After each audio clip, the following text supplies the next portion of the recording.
அனைவருக்கும் வணக்கம். Doctor R S. Krishnan பேசுகின்றேன். வாழ்க வளமுடன். நாம் ஆரோக்கியமாக வாழ நல்ல பழக்க வழக்கங்கள் பற்றி பார்த்து கொண்டிருக்கின்றோம்.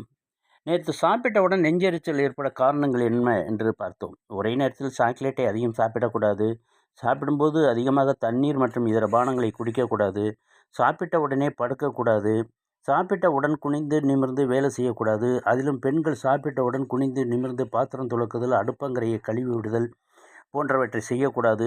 சாப்பிட்டவுடன் சிறிது ஓய்வு எடுத்துக்கொண்டே கடினமான வேலைகளை செய்ய வேண்டும். மேற்குறிப்பிட்டவாறு இருந்தால் இரைப்பையில் உள்ள அமிலம் மேலே வராது, நெஞ்சு எரிச்சல் வராது.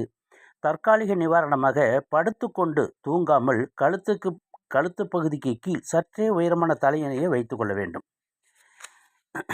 அதிகமாகி வரும் ஆண்மை குறைவு. இல்லற வாழ்வில் திருப்தி அடைந்த குடும்பத்தில் பிரச்சனைகள் வராது, வந்தாலும் நெடுநேரம் நீடிக்காது. இதில் குறைபாடு இருந்தால் பிரச்சனைகள் தொடரும். அதிகமான தாம்பத்திய சுகமும் கூடாது, அதே நேரம் குறைவான தாம்பத்திய சுகமும் கூடாது. சுற்றுப்புற சூழல் பாதிப்பு, அதிக ரசாயனங்கள் கலந்த உணவு, மன அழுத்தம், வாழ்க்கை முறை மாற்றம் போன்றவற்றால் இளம் வயதினருக்கு ஆண்மை குறைவு ஏற்படுவது அதிகரித்துள்ளதாக புதிய ஆய்வில் தெரிய வந்துள்ளது. கடந்த 10 ஆண்டுகளாக இளைஞர்கள் ஆண்மை குறைவால் பாதிக்கப்படுவது அதிகரித்து இருப்பதும் இந்த ஆய்வில் தெரிய வந்துள்ளது. ரசாயனங்கள் மிகுந்த உணவு தானியங்கள் மற்றும் சுற்றுச்சூழல் மாசு காரணமாக ஆண்மை குறைவும் மலட்டுத்தன்மையும் ஏற்படுகிறது. சமீப காலமாக நகர்ப்புறங்களில் இளம் வயதிலேயே ஆண்மை குறைவு ஏற்படுவது அதிகரித்து வருகிறது. வாகனங்கள் பெருகி வருவதால் அவற்றிலிருந்து வெளியேறும் பெட்ரோலிய பொருட்களின் கழிவு காற்றில் கலந்து சுற்றுச்சூழலை மாசுபடுத்துகிறது.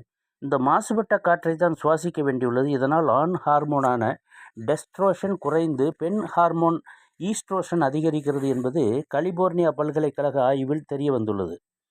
அனைவரது உடலிலும் டெஸ்ட்ரோஷன் மற்றும் ஈஸ்ட்ரோஷன் ஆகிய இரு ஹார்மோன்களும் இருக்கிறது. ஆண்களுக்கு டெஸ்டோஸ்டிரான் ஹார்மோன் அதிகமாக இருப்பதால் அது ஆண் ஹார்மோன் எனப்படுகிறது. பெண்களுக்கு ஈஸ்ட்ரோஷன் அதிகமாக இருப்பதால் அது பெண் ஹார்மோன் எனப்படுகிறது. ஆண்களுக்கு ஆண் ஹார்மோன் குறைந்து பெண் ஹார்மோன் அதிகரிப்பது ஆண்மை குறைவுக்கு ஒரு காரணம்.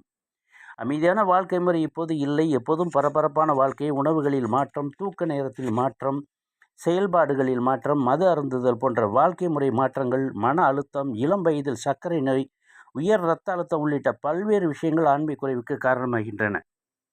பிளாஸ்டிக் பொருட்கள், காய்கறி, உணவு தானியங்களில் உள்ள ரசாயனத்தால் ஆண் ஹார்மோன் குறைந்து பெண் ஹார்மோன் அதிகரிக்கும் என்பது ஏற்கனவே நிரூபிக்கப்பட்டுள்ளது. முறையற்ற உணவு பழக்கத்தால் உடலில் அளவுக்கு அதிகமாக சேரும் கொழுப்புச்சத்து ஆண் ஹார்மோனை குறைத்து பெண் ஹார்மோனை அதிகரிக்க வழி செய்கிறது. நாம் மீண்டும் நாளைய பகுதியில் இன்னும் இது பற்றி கொஞ்சம் பார்ப்போம். எனது கிருஷ்ணன் லைஃப் ஸ்டைல் சேனலை சப்ஸ்கிரைப் செய்து நண்பர்களுக்கும் உறவினர்களுக்கும் ஷேர் செய்து அனைத்து வீடியோக்களையும் பார்த்து